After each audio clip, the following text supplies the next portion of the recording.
There is no ChatGPT, and there is no body either. People love to blame tools when the mirror gets uncomfortable. These days, the favorite scapegoat is AI. Before that, it was the algorithm. Before that, it was the media. Before that, it was the body. Same move, different costume. Someone sees a piece of content they don't like and says, "No more AI content." But that's never what they're reacting to. They're reacting to meaning. Because if the issue were really the tool, the solution would be simple. Use it yourself. And that's where the whole thing collapses. Herb Kelleher, who ran Southwest Airlines, once said you could read every manual they had. He encouraged it, because the magic was never in the manuals. It was in the execution. Anyone can write words in a book. Anyone can type a prompt.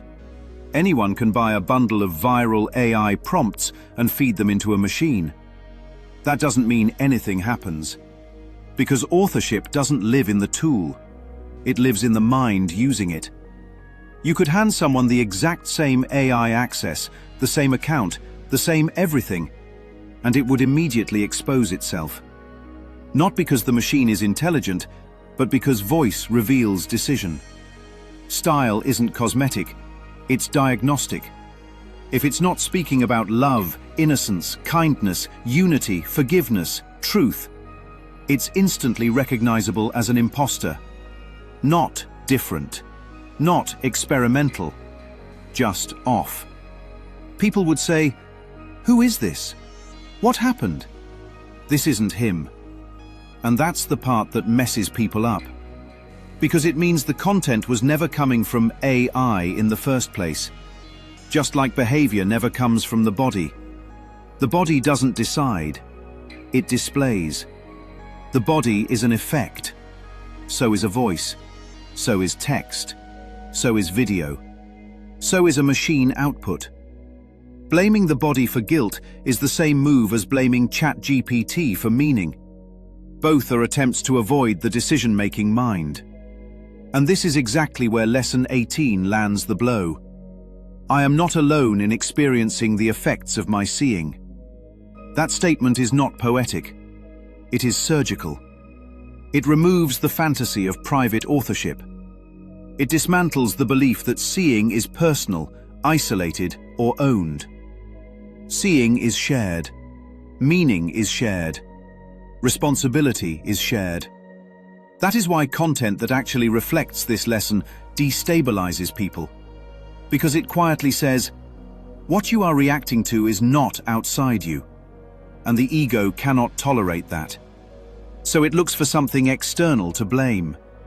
AI, the body, the platform, the voice. Anything but the mind that chose the meaning. That's why the early videos didn't stop the work, even when the delivery wasn't perfect. The cadence was off. The speed was wrong. It made you cringe. But the content was clear. And clarity doesn't depend on polish. It depends on integrity. Over time, the tools refined themselves. The voice stabilized.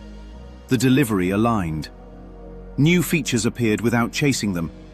Not because of optimization, but because nothing was interfering with the signal. This was never about performance, never about approval, never about comments or algorithms. The videos weren't made for an audience. They were made from listening. And when someone reacts to that with "no more AI content," what they're really saying is, "Stop showing me that I'm not alone in my seeing." Because once you see that meaning doesn't live in bodies, tools, platforms, or voices, you can't hide behind them anymore. You have to look at the mind. And that's the one place the ego never wants to go. So no, it's not ChatGPT. And it's not the body either. It's always been the decision behind the curtain. And it always will be. Submitted for your approval.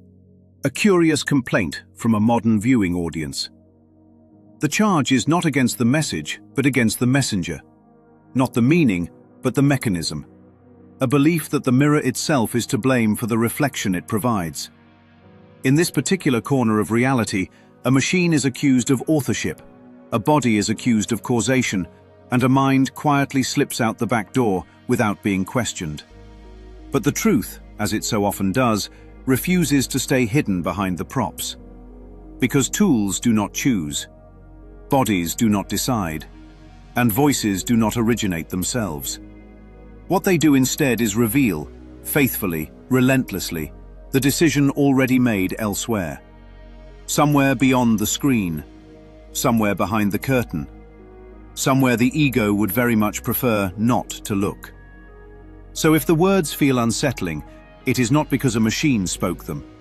And if the meaning feels shared, it is not because privacy has been violated. It is because seeing was never private to begin with. You've just entered a place where authorship is exposed, excuses dissolve, and the mind is gently but firmly returned to itself. A place where the body is only an echo, the tool is only a conduit, and responsibility can no longer be outsourced. You may recognize this place. It has many names, but in the quiet language of truth, it is simply called the point of decision.